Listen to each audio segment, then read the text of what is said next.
Assalamualaikum warahmatullahi wabarakatuh. Alhamdulillahirabbil alamin wassalatu wassalamu ala asyrafil anbiya'i wal mursalin wa ala alihi wa sahbihi ajma'in amma ba'd. Segala puji bagi Allah Subhanahu wa taala yang telah memberi kita kesempatan untuk bertemu kembali di bulan suci Ramadan, bulan penuh berkah, ampunan dan kasih sayangnya. Salawat dan salam semoga tercurahkan kepada Nabi kita, yaitu Nabi Muhammad SAW, kepada keluarga, sahabat, serta umat akhir zaman. Amin, amin ya rabbal alamin. Hadirin yang dirahmati Allah, saat kita membicarakan Ramadan, sebenarnya kita sedang membicarakan awal mula perjalanan dakwah Islam. Karena pada bulan ini, Al-Quran pertama kali diturunkan sebagai petunjuk bagi manusia. Allah Subhanahu wa taala berfirman di dalam Al-Qur'an, Bismillahirrahmanirrahim, Syahrul Ramadan alladzi unzila fihil Qur'an hudal linnasi wa bayyinatin minal huda wal furqan. Quran surah Al-Baqarah ayat 185. Ayat ini menegaskan bahwa Ramadan adalah bulan diturunkannya Al-Qur'an untuk menjadi petunjuk bagi umat manusia. Peristiwa itu terjadi ketika Nabi Muhammad SAW sedang menyendiri dan beribadah di Gua Hira pada malam yang sangat mulia, yaitu malam Lailatul Qadar. Kemudian malaikat Jibril datang dengan membawa wahyu pertama dengan perintah Iqra yang artinya bacalah. Dan disinilah awal mula dakwah Islam. Dakwah Rasulullah SAW pada awalnya tidak dilakukan secara terbuka. Selama sekitar 3 tahun, dia melakukan dakwah secara sembunyi-sembunyi, dimulai dari orang-orang terdekat, kepada istrinya, Sayyidah Khadijah, kemudian kepada sahabatnya, Sayyidina Abu Bakar, kemudian pada sepupunya, yaitu Sayyidina Ali bin Abi Thalib dan Sayyidina Zaid bin Harithah. Hal ini menunjukkan bahwa perubahan besar tidak dilakukan secara instan, tetapi melalui proses. Ramadan juga mengajarkan hal yang sama. Lapar dan haus bukan menjadi tujuan utama, melainkan latihan untuk membentuk ketakwaan kita. Setelah itu, barulah turun perintah untuk berdakwah secara terbuka.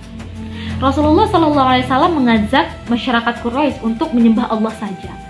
Akan tetapi, jalan dakwah tidak selalu mudah. Ada begitu banyak penolakan, hinaan, bahkan penyiksaan yang harus dihadapi oleh beliau dan para sahabat. Tetapi menariknya, di tengah ujian tersebut, Ramadan justru menjadi kekuatan spiritual. Salah satu peristiwa besar yang terjadi pada bulan Ramadan adalah Perang Badar. Pada perang ini, kaum muslimin yang hanya berjumlah 313 orang harus menghadapi kaum Quraisy yang jumlahnya jauh lebih banyak. Namun dengan keimanan dan ketakwaan kepada Allah Subhanahu wa taala, kaum muslimin meraih kemenangan. Hal ini menunjukkan bahwa bulan Ramadan itu bukan bulan kelemahan, tetapi bulan kekuatan iman dan keteguhan hati. Hadirin yang berbahagia, ada beberapa pelajaran yang penting yang dapat kita ambil dari sejarah dakwah bulan Ramadan.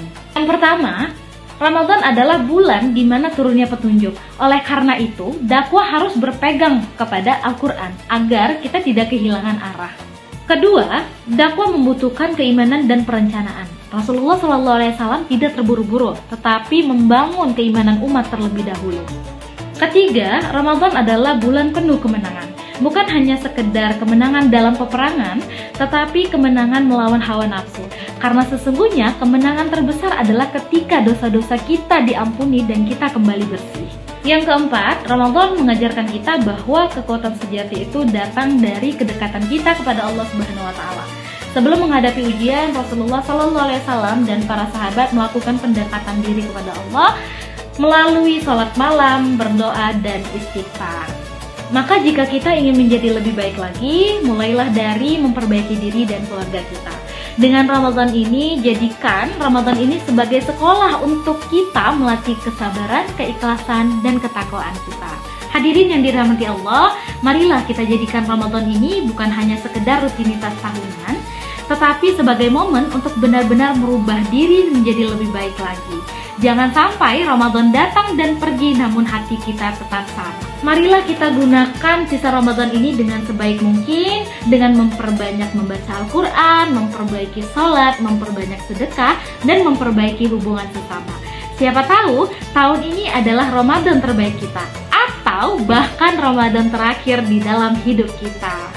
Semoga Allah Subhanahu wa taala menerima seluruh amal ibadah kita, mengampuni semua dosa-dosa kita, dan kita termasuk golongan hamba-hambanya yang bertakwa.